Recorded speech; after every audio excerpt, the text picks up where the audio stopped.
It is Thursday, September the 12th. Yes, it is.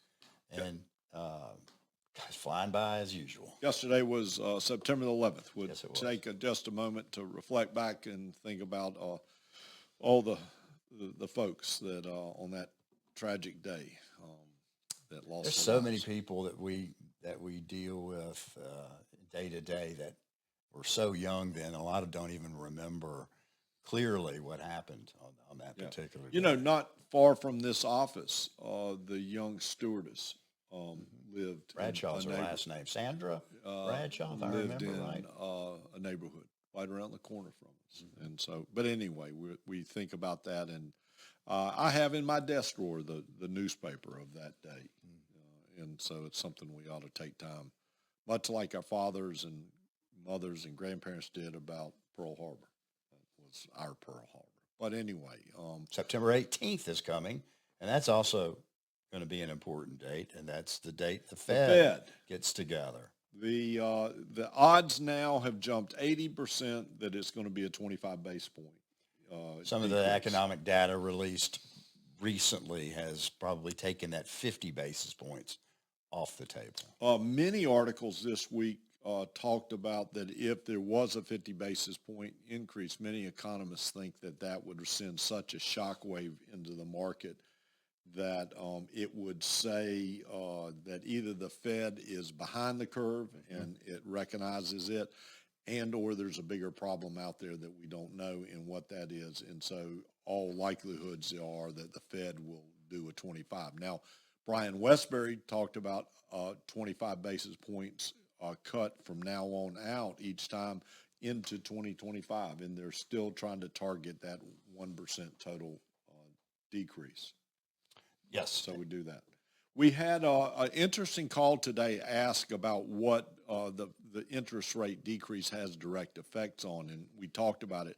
But one of the ones that we're seeing is that's almost an immediate direct effect is in the mortgage rates.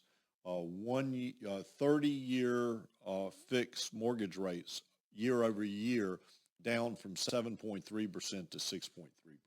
Well, considering that the cost for a new home is up so substantially over the last 4 years, you need every break you can get, and having lower mortgage rates hopefully will get people back in line to looking for buying homes. The stimulus for refinancing, it was interesting this morning. It was said in an article I read that the majority of Americans have 5% and less rates. So we aren't quite there yet for refinancing. However, for those that got it last year, if you got it at a 7.3% and you now could do 6.3%, that is on the full 1% spread that, I would give consideration to refinancing. But if interest rates are coming down and you think they're going to come down several times, maybe wait till January and you could even get it even cheaper. I think you are going to be able to get from it that cheaper. standpoint. You talked about on the radio show the rotation that we're seeing in different sectors, small company stocks, value stocks.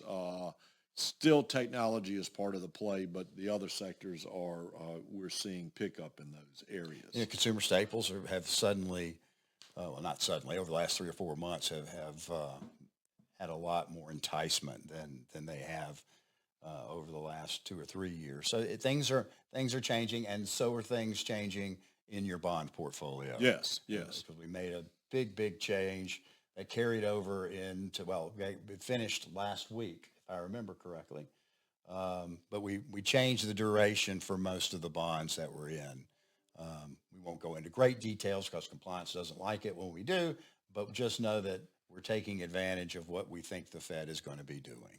That's correct. We also are looking at different equity positions in different sectors. We have lists of that. I saw a very encouraging article over last night that we talked about on the radio that talked about the importance of nuclear in the energy sector, and many of you have heard us and know that we are participating in that in different areas, as well as we're keeping our list up to date and current, and we're reviewing your portfolios on a regular basis. September is going to be what we said September is going to be. Yep, And I would imagine it would carry over into October too. All right, so we have September, October going to be bumpy.